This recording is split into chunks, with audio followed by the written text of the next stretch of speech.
muito tempo que a gente não se fala. Aproveitando que você está aqui hoje, e você é um especialista em guerra cultural, com o Olavo de Carvalho a 7 palmos e com o Jair Bolsonaro a caminho de se tornar inelegível, e sem uma pessoa incompetente e militante como o Mário Frias ali no comando do Ministério da Cultura, como é que vai se dar essa guerra pelo lado da extrema-direita? Quais são as armas que restam para eles continuarem travando essa guerra? Obrigado, Guga. Essa questão é central também. A extrema-direita não vai parar. Ela não para no mundo inteiro. Veja o caso dos Estados Unidos.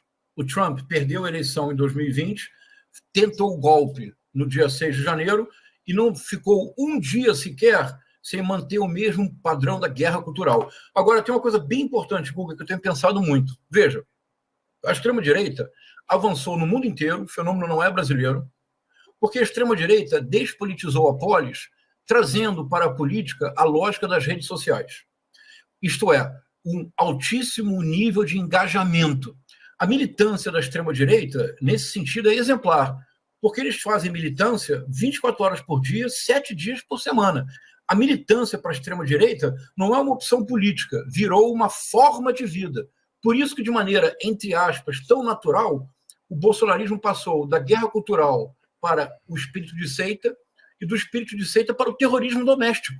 Porque uma vez que você tem esse espírito de seita, uma vez que você está engajado na política 24 horas por dia, 7 dias por semana, não há sequer a possibilidade mental para uma derrota. Você apenas pode vencer e vencer o tempo todo. Então a extrema-direita, Guga, não vai parar e continuará usando a mesma estratégia. Qual é a estratégia? Proponho.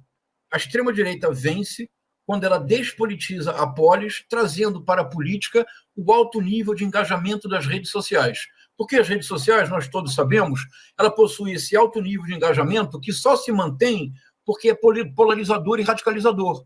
É preciso o tempo todo inventar inimigos, é preciso o tempo todo anunciar o desastre, é preciso o tempo todo viver próximo ao apocalipse. Como é que se derrota isso?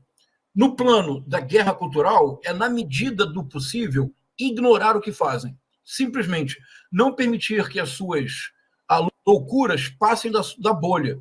Exemplo concreto. O deputado Peluqueiro, durante uma semana, ele concentrou as atenções do país.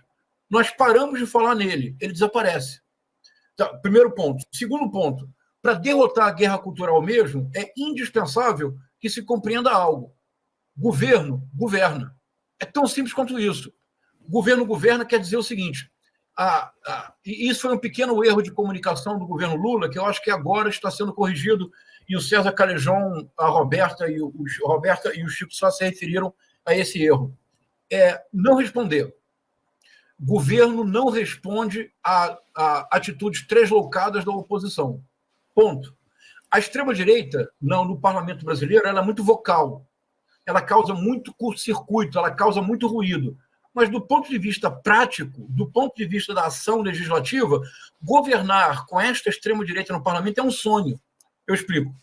É um sonho porque eles não fazem obstrução, que é um recurso legítimo. É um sonho porque eles não apresentam emendas que são realmente significativas.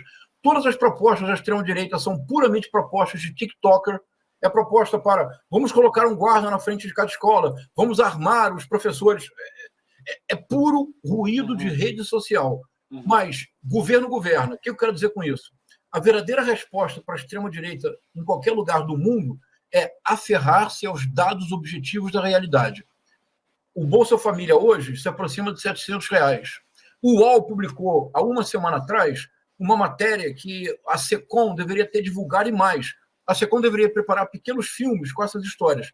Foi a história de uma senhora que a base da história era dizer o seguinte, como ela recebe agora R$1.200 do Bolsa Família, porque ela recebe o Bolsa Família, ela é mãe solteira de 3 filhos, então ela recebe 2 vezes. Então ela recebe R$1.200 de Bolsa Família, que no jantar e no almoço, ela, pela primeira vez em muitos anos, ela pode escolher entre 2 proteínas.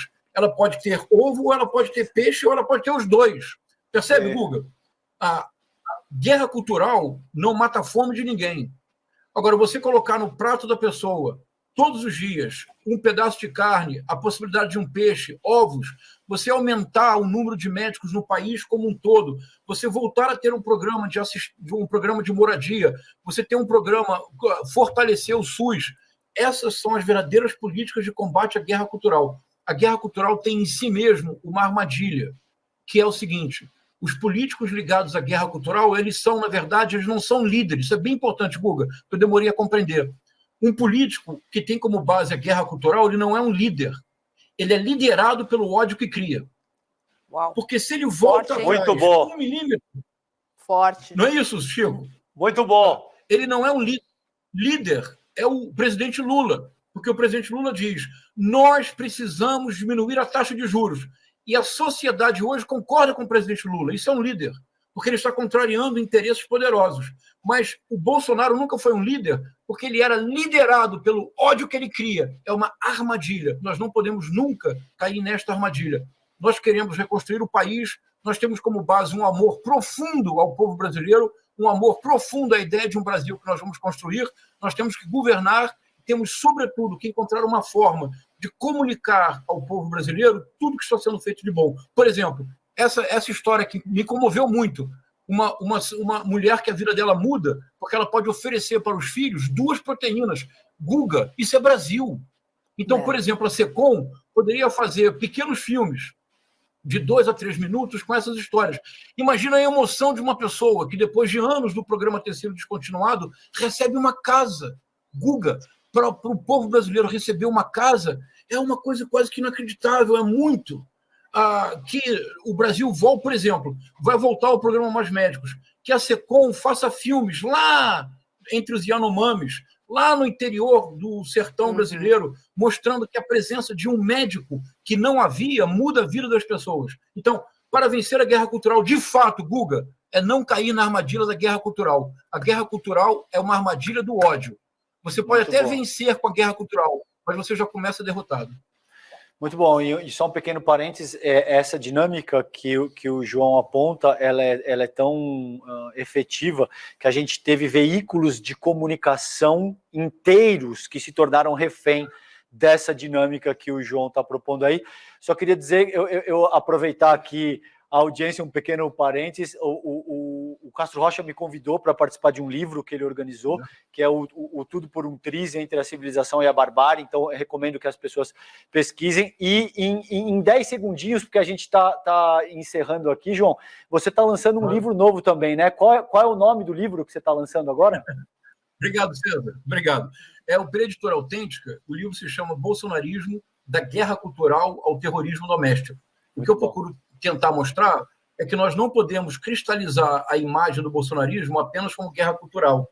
Houve uma mudança muito importante no bolsonarismo com o princípio da pandemia, que foi a transformação da guerra cultural de disputa narrativa em forma de vida, o que já era o princípio da seita. E com a derrota eleitoral, o último umbral, o último portal foi ultrapassado. E o bolsonarismo se tornou terrorismo doméstico. E, mais importante, terrorismo de Estado. Muito que a Polícia Rodoviária Federal fez, mancomunado com o Ministério da Justiça, no dia 30 de outubro, nós temos que ter coragem de dizer com todas as palavras, foi um ato de terrorismo de Estado. Todos têm que ser investigados. Tá certo. Perfeito. João, você quer fazer? Não, queria só citar o nome da Márcia Maria da Silva, 31 anos, essa dona de casa, que o professor nos trouxe como personagem que mudou a vida já com esse Bolsa Família de janeiro para cá. Muito importante. Uma matéria do Carlos Madeiro no UOL. Essa sua proposta de humanizar as ações, né, do governo, acho que ela é extremamente importante. Claro. E é algo muito utilizado no jornalismo. Dá né? nome, Você busca um personagem... Tem gente por trás daquele número, Exatamente. né? Bota para falar. Traz para a roda, né? Exatamente. Fica muito mais próximo da sociedade. Muito bom. João, querido, muito obrigada, viu, por participar aqui do ICL Segunda Edição. Um bom dia para você aí na China. E os próximos dias prometem, hein? Brasileiros na área, vai estar agitado por aí. Obrigado. O dia agora começa aqui na China. Um prazer falar com vocês. Muito obrigado. Um abraço. Tchau. Tchau, querido. Um abraço. Valeu, João. Bom, hoje o presidente